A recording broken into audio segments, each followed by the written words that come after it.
We are the principle known to you as those of QO. We greet you in the love and in the light of the one infinite Creator, in whose service we come to you this evening.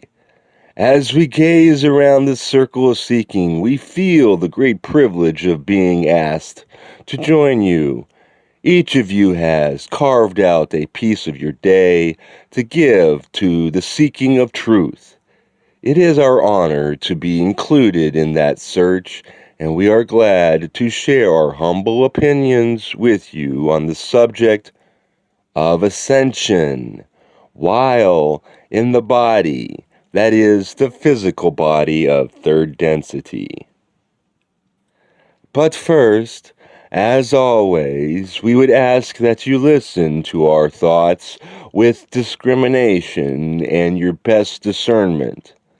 Listen for what appeals to you, for what makes you want to seek further. If something is not alive for you in what we say, please leave it behind. In that way, we can be fairly sure that we shall not disturb your spiritual seeking or infringe upon your free will, and that is important to us. Thank you for this consideration. In this instrument's mind, we find the word ascension to have connotations of confusion and chaos. This, my friends, is because as long as spiritual texts have been offered to the people of your planet, the subject of ascension has been one that is held in heavy dispute. Depending upon the way one's culture works, ascension may or may not be a part of the tenets of the religion of the culture. It may or may not be the way of that particular religious or philosophical system describes spiritual advancement. Therefore, there is a certain amount of emotion that clusters around this concept and tends to create a situation in which it is difficult to speak about the subject without exciting emotion.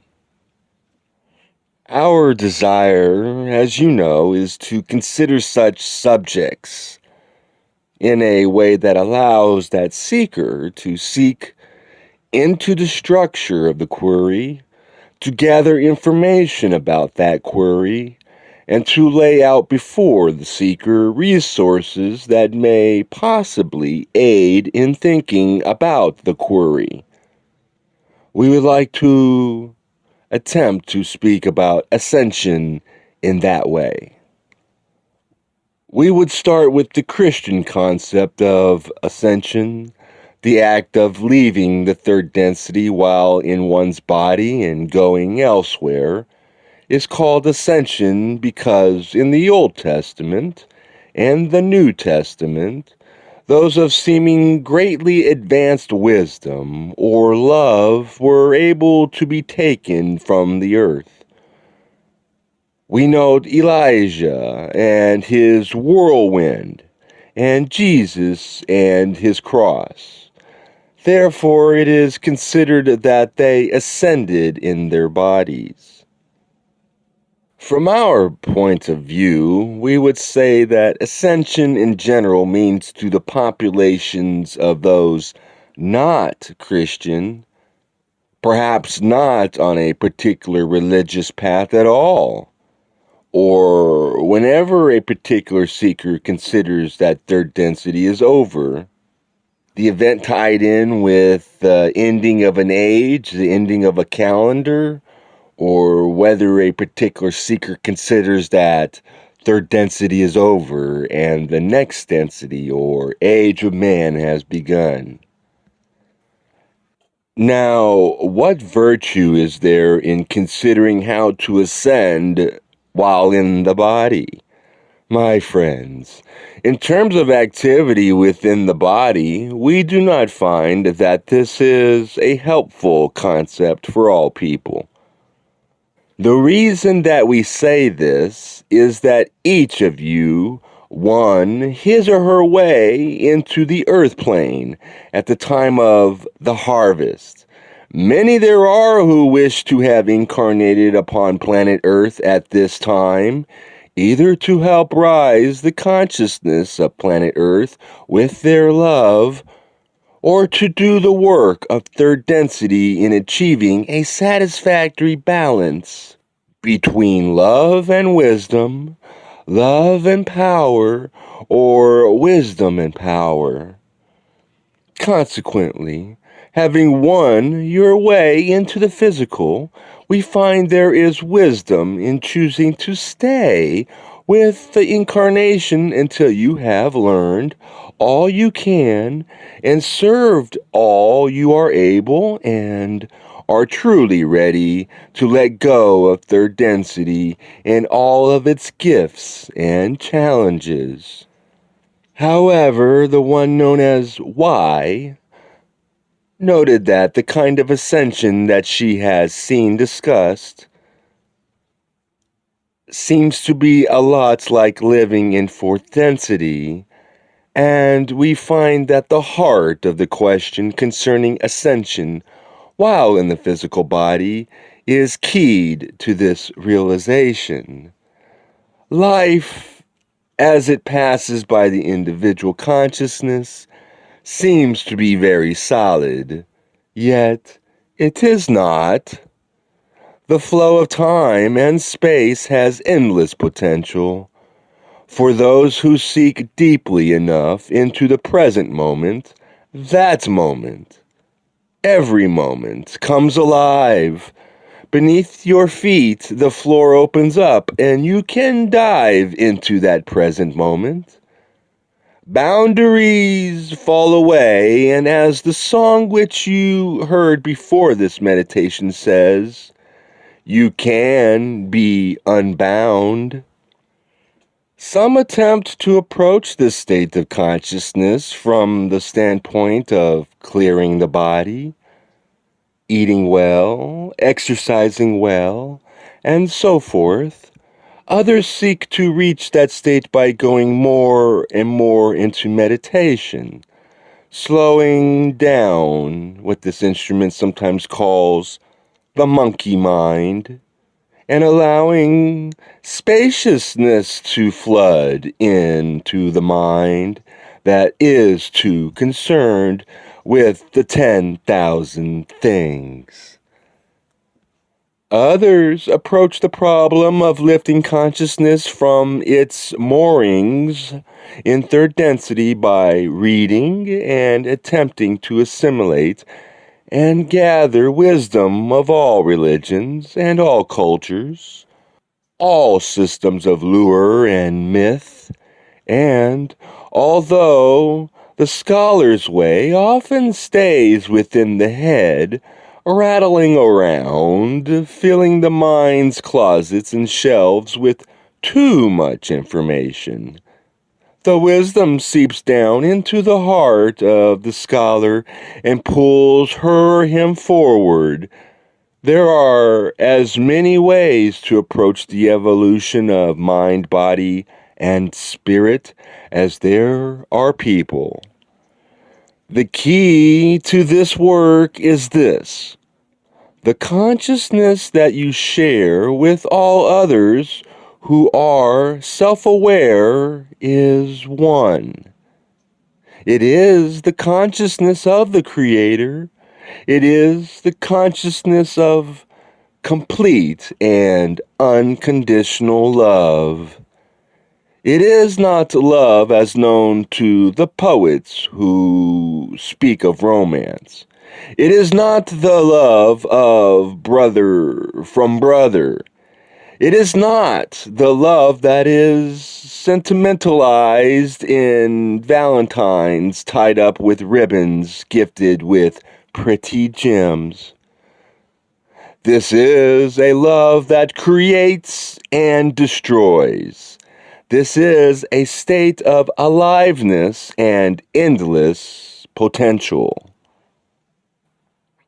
The vibration of love is the vibration upon which the planet turns in their courses. The suns rotate in the galaxies ever so slowly to your eyes as they climb the heavens. You are a spark of that one original thought. Advancement in any density can be measured by how near the vibration of your consciousness matches the vibration of the one infinite creator. You do not mean to subvert or dilute this consciousness of love. It is inevitable that there will be distortion. There will be a measurable dynamic betwixt the vibration of love and the vibration of your being at this moment. You are seeking to lessen that distortion so that you may avail yourself to the vibration of love and be taken into the waters of that consciousness. Those who would be priests among all peoples have generally sought to work with consciousness itself, to work with their thoughts, both on a moment-to-moment basis and on the deeper level of work in consciousness, to tune their thoughts to the pitch of love. In many, many ways, there has been the dedication to devotion of the beloved one. There has been time set aside to tabernacle with the Creator, to come in from the desert of everyday life into the oasis of grace and mercy, to enter the tent of prayer and to rest in silence with the beloved, blind to the world, open to the Spirit. You may have wondered why there is such a multiplicity of takes on how to serve the Creator, how to know the Creator. The answer to that, my friends, lies deep within the history of your planet, deep within the minds of its people. You have, among you on planet Earth, 16 different archetypal minds. They vary in seemingly small ways, yet the cultures produced by these archetypal minds vary widely in the way perception works. And it is, according to the perception of people, that they must work within the veil. Veiled from memory of other incarnations for the most part, veiled from memory of the way things are outside of the veil. Various archetypal minds, various cultures have found different doors of perception that work for them. The perception of those as the one known as Y has found useful is a perception that does not accept the reality of third density in the physical illusion. This is radically different from, for instance, the typical perception of those within the American culture or the European culture, where great respect is given to the solidity of life, its mass and weight and physical characteristics. Your culture has found great value in coming more and more to understand how things work from the standpoint of chemistry, physics, mathematics, and so forth. Those who are able to develop the kind of realization that frees them from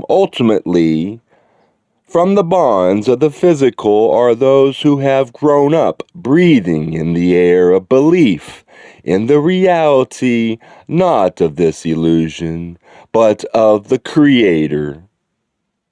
It is indeed bewildering to many who are in the European or American cultures to consider that their bodies, their obviously physical, obviously present bodies that have weight and mass might not be real. It is a matter of perception. Those growing up where value was given to the physical illusion would not tend to be capable of opening those doors of those masters of the Far East. This does not mean that those who focus according to the Buddhist or Hindu principles have less opportunity or more opportunity to open the gateway to intelligent infinity. It means that their perception of what they are doing varies, sometimes radically. We say this, my friends, there are ways in which individuals steppled in a culture that supports the unreality of physical will find, given a lifetime of work in consciousness, to be able to manipulate matter so that it appears and disappears. You have seen in those who demonstrate hypnosis that if the perception of a person changes, actions can be taken that would seem to harm that person, such as running a needle through the arm or walking on coals that are burning embers. Yet, under the influence of hypnosis, a hypnotized person feels no pain at the stick of the needle, feels no burning as he walks over the fire. It is a matter of perception. For those who find these methods of seeking the love and the light of the infinite Creator, such a seeking to cleanse the body, furnish the mind, understand what is happening, and so forth, all of these various efforts can be very helpful. We suggest that the seeker play with such ideas lightly, musingly, as the cow chews its cud slowly. And if the mind catches fire, if the heart catches fire, then perhaps this method is one which will be a good resource for you. To offer a more general perception to those who would find it useful, we might say that the matter of matter does not matter. You can think of Ascension as taking your physical body with you. Many do. Or you can think of Ascension as a state of consciousness that has nothing to do with the physical body. If your perceptions find that thinking of Ascension without regard to the physical body is useful, then we would say this. In a very deep and real way, each of you is at the center of the creation, your creation. In a world where everything is, in a cliched way, relative, you can easily and comfortably accept the proposition that your experience is subjective. You may strive all your life to achieve objectivity, but you see, my friends, you are there. You are a witness. And that which you observe is observed according to your perceptions. The truth lies beyond perception. The truth lies beyond the conscious mind, that is, the intellect. It is not beyond the mind of the heart. It is not beyond the mind of the heart, which is consciousness itself. Yet consciousness itself it is not a doer. You are the action figure in your drama. Consciousness abides, therefore it is easier to be love than to be able to speak of love. Your creation is made up of the way you choose to think about things, the way you choose to observe and perceive things. The striving of humanity in third density is to move beyond the limits of normal perception and open the doors to all that there is. Consequently, if you wish to ascend within the body, that is, the physical body, you shall wish to let your intuition bring to you the activities and the thoughts that will help you to achieve that. Consciousness, awareness, perception is malleable and easily influenced by many things. This instrument has many times had the experience of reading something incorrectly because of a good deal of astigmatism. Astigmatism in her vision, so that one set of words becomes something else entirely. Many times this instrument has gotten something out of words that she read incorrectly. Was her perception misguided? It does not matter whether she read correctly or incorrectly. What matters is how she responded to that which she perceived.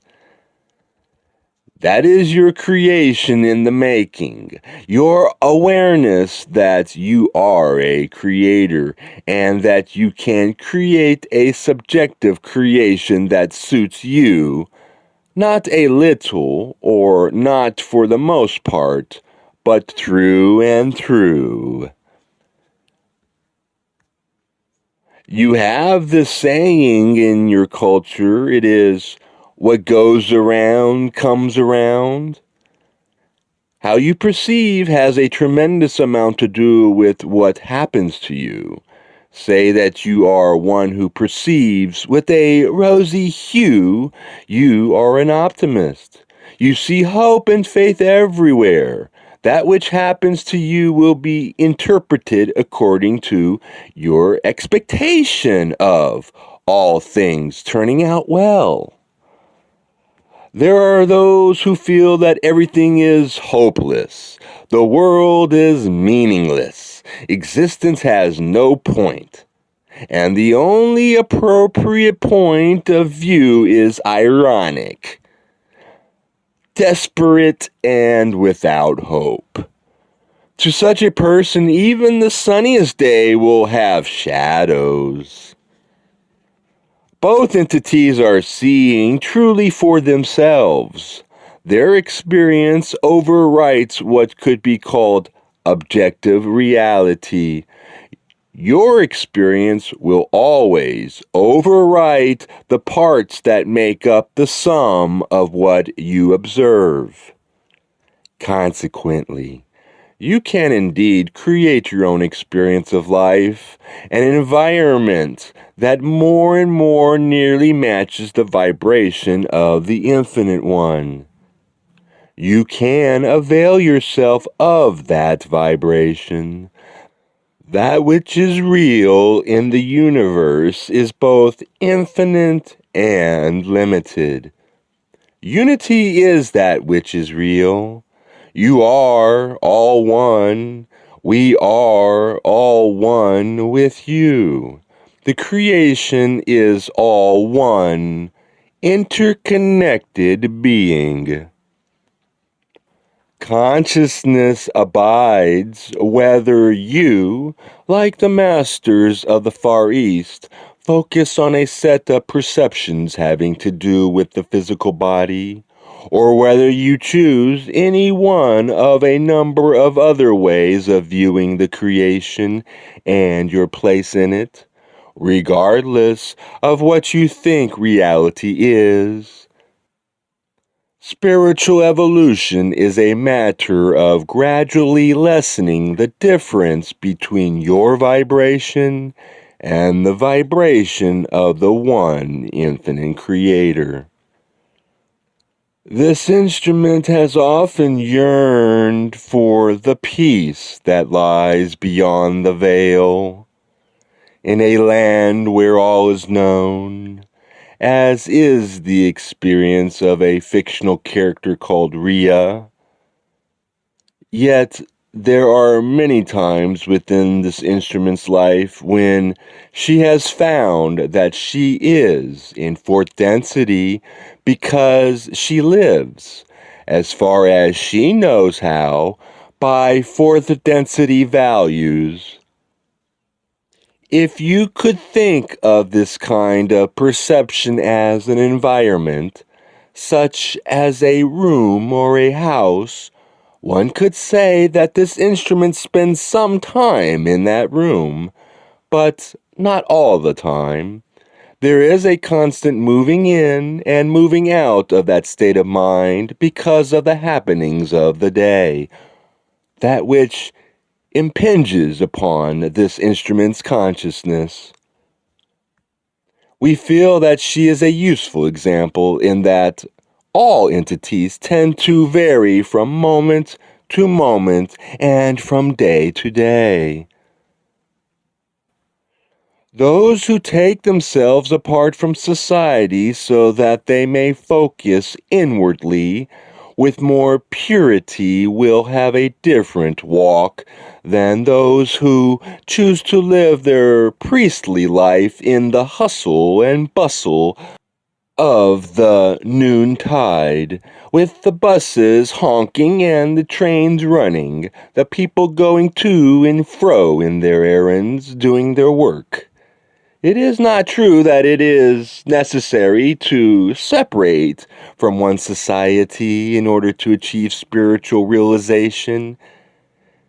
It is only true that it is a very difficult walk, and there are graduations of practice that enable each person to choose for herself or himself how much of the walk shall be in company and how much shall be in retreat. There is no right answer. There is only the assurance that, as far as we know, that which you seek can be accomplished in any environment in which your seeking and your desire have value. You can, indeed, live in fourth density this moment. It may happen to you inadvertently, or it may happen to you as a result of the discipline of your mind and your body. Feel for a moment the quality of consciousness within you. Feel it filling you, your chest, your limbs, your torso. Feel your heart expand as you focus on this consciousness. Feel the love in that consciousness. This is your basic tool, consciousness itself.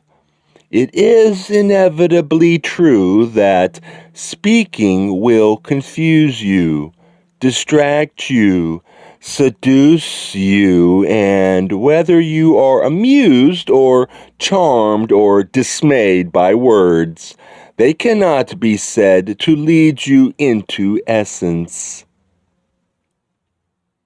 Consequently, in order to dwell in the environment of your choice, we encourage contemplation, meditation, prayer, or any way that you choose to enter the silence, to come out from the desert to the oasis and go into the tent of tabernacle. For the Infinite One is ever awaiting you to companion you, to love you, and to empower you for service. We would at this time ask if there is a follow-up to this query. We are those of QO.